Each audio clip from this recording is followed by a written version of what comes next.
Hey everyone, आज मैं explain करने वाली हूँ गु जिन नान क्यू का लास्ट एपिसोड के स्टार्टिंग में गुलेंग जियांग को यहाँ वहाँ ढूंढ रहा होता है। उसे वो पुकार रहा होता है, बट जियांग उसे कहीं भी दिखाई नहीं देता। गुलेंग उसी व्हाइट रोज को देखते हुए जियांग को पुकारता रहता है और जोर जोर से कहकर वो रोता रहता है, क्योंकि वह जानता है कि जियांग अब इस दुनिया से जा चुका है। जियांग अब उसके पास वापस लौट कर फिर कभी नहीं आएगा, क्योंकि एक वही तो था जो गुलेंग ने उसे अनकंडीशनली प्यार करता था। गुलेंग ने उसके प्यार को नहीं समझा और अपने रूड बिहेव की वजह से जियांग को खो दिया। गुलेंग बार बार जियांग को पुकारता रहता है और जोर जोर से वो रो रहा होता है, जमीन पर लेट जाता है और गिड़गिड़ाने लगता है, क्योंकि अब गुलेंग खुद को जियांग की मौत का जिम्मेदार समझने लगता है।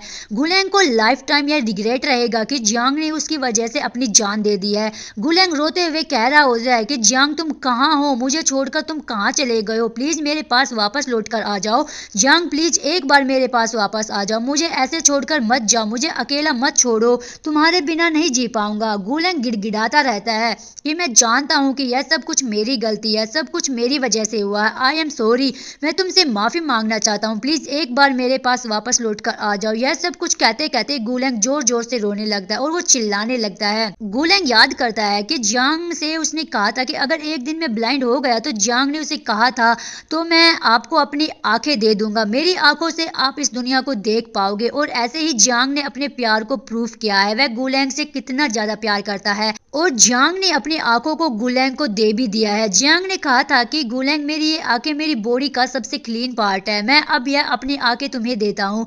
गुलेंग पछता रहा होता है कि उसने कैसे जियांग को हमेशा डर्टी, उसे घटिया कहा था, लेकिन उसने गुलेंग के लिए अपनी जान दे दी। यही सब कुछ याद करके गुलेंग रोता रहता है और तड़पता रहता है। इसके बाद एक सप्ताह बाद का सीन दिखाया जाता है। गुलेंग अब्रोड जा रहा होता है। वान उसे कहता है कि ब्रदर आप अपना ख्याल रखना। गु आइजू से कहने लगता है कि पहुंचते ही तुम अपने डैड को मैसेज कर देना। गुलेंग कहता है कि ठीक है, पास्ट में जो कुछ भी हुआ चलो भूल जाते हैं और एक नई शुरुआत करते हैं। गु आइजू कहता है कि हाँ क्यों नहीं, एंड यहाँ पर दोनों ही ड्रिंक करने लगते हैं। इसके बाद गुलेंग यहाँ से जाने लगता है और जाते जाते वो कह रहा होता है कि गु हाइजू यह मत समझना कि यह सब कुछ खत्म हो गया है, तुम बस वेट करो। दरअसल गुलेंग ने गु हाइजू के ड्रिंक में कुछ मिक्स कर दिया था गु हाइजू से बदला लेने के लिए। गुलेंग कहता है कि तुम दोनों भाइयों ने मिलकर मुझसे मेरा सब कुछ छीन लिया और तुम मुझे साइको बोलते हो ना, तो अब देखो साइको आखिर होता क्या है। एक्चुअल में गुलेंग गु हाइजू और वान को एक दूसरे से दूर कर देना चाहता है और इसलिए उसने यह सब कुछ प्लान किया है।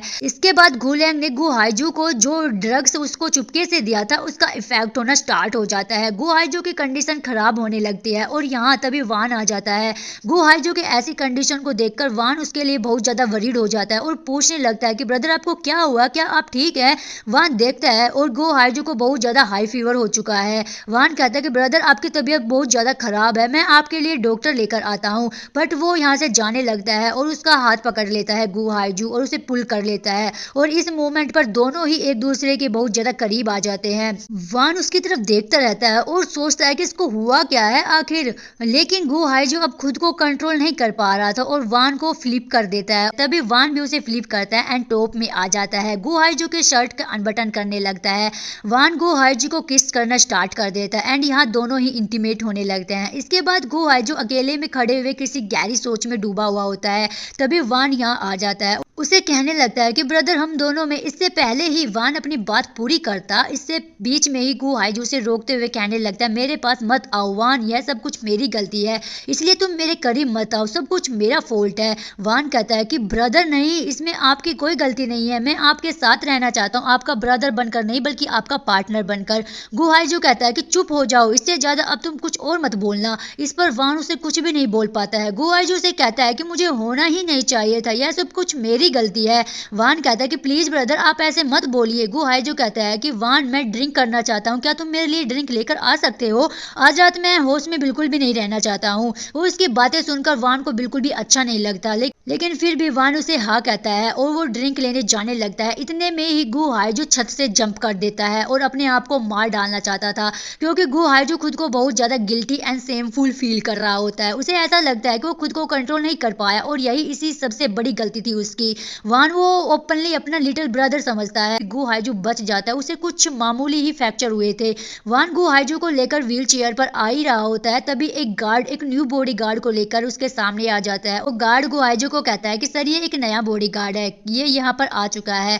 गु हाईजू से उसका नाम पूछता है और यह बॉडीगार्ड अपना नाम सूबे बताता है और ये कोई और नहीं बल्कि हमारा जियांग होता है। और जियांग, मैं भी एक बार चौंक गई थी कि जियांग जिंदा है, बट जियांग स्माइल कर रहा होता है। एंड इसी के साथ यह ड्रामा कंप्लीट हो जाता है। आपको मेरा एक्सप्लेनेशन कैसा लगा तो प्लीज कमेंट करके जरूर बताना। आज के लिए बस इतना ही, मिलते हैं नेक्स्ट एपिसोड में। Thanks for watching, bye bye.